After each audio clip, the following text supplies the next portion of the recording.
Hey, Shira Lazar here. I'm backstage at the Chirp Twitter conference. I'm with Patrick Meier, who runs an amazing, innovative platform called Ushahidi. They crowdsource crisis information.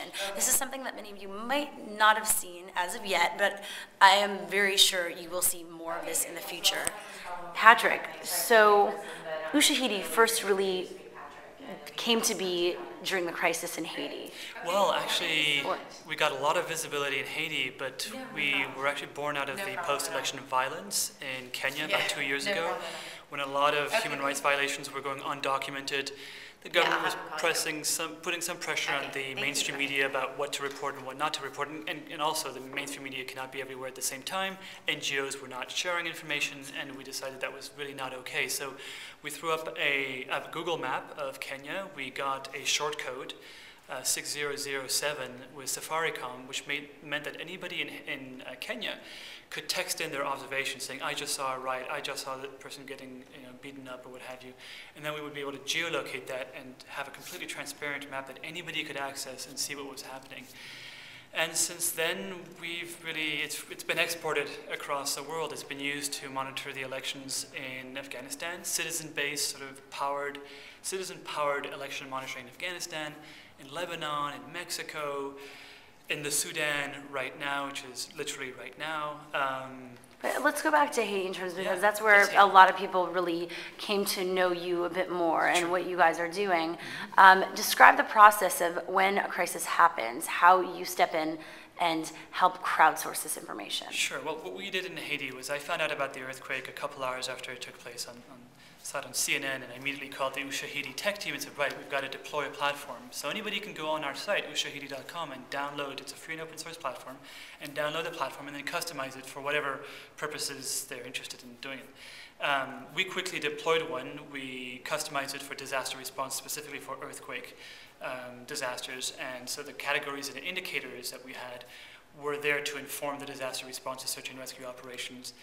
And then we, with some close collaboration with other colleagues, including State Department, were able to get another shortcode for Haiti this time. The number was 4636, which meant that anybody in Haiti could text in their urgent life and death situation with their location so that we could actually try and get help to them. So we would map that information. And the way this worked was we actually had several hundred volunteers.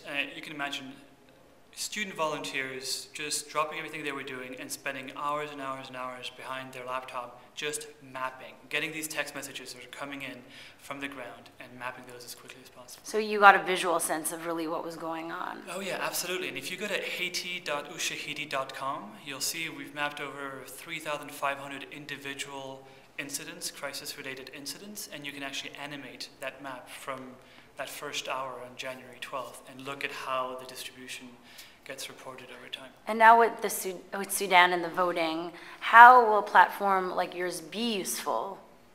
Well, the idea is, so the Sudan project, some Sudanese organizations approached us almost a year ago and said they were interested in using the platform. They saw what happened in Lebanon, and we don't generally take the lead in deployments, and so they went ahead and customize the platform, put it in Arabic, and then with other partners we're able to get shortcodes. Now, Sudan is an interesting example because we don't really have a precedent in having Ushahidi used in a non-permissive, i.e. repressive authoritarian government. And the idea is to try and create more transparency and accountability for the kind of irregularities that might be taking place. And I mentioned to you earlier, we found out this morning that the site has been blocked. We can't trace it yet. We don't quite know who or what the motivation is, but... so can you show us the site so people get a sense quickly? Sure. Should we use your laptop? Oh, yeah.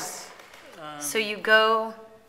I don't know if some people can here, see. If you go to SudanVoteMonitor.com, there have been, I think, a couple hundred or so. So people basically, they can check into certain regions and say if there's been defamation, right. There's voting access, disturbances, which there seems to be in red, many, right. Vote tampering. So you really, and those are things that citizens can put up there themselves. That's true, they can do that. So yeah, there are hundreds of monitors field monitors with civil society organizations, but your average citizen can also either go online if they have access to the internet and just go to the web form and say submit incident and say what they just saw, or they can use text messaging, which is obviously preferable in the Sudan. Well, this obviously has the possibility to change many things. Where do you see this lying in terms of the future and countries using it?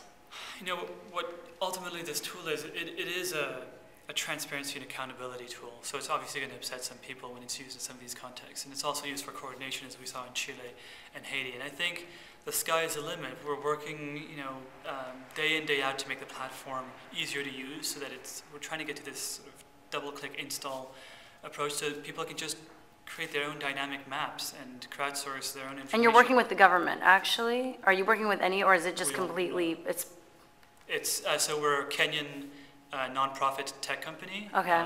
Our headquarters, if you can call it that, is based in Nairobi, where we just launched an innovation hub, but we're literally spread across Africa. Joburg, Malawi, Ghana, Uganda, and a couple of us are here in the US as well.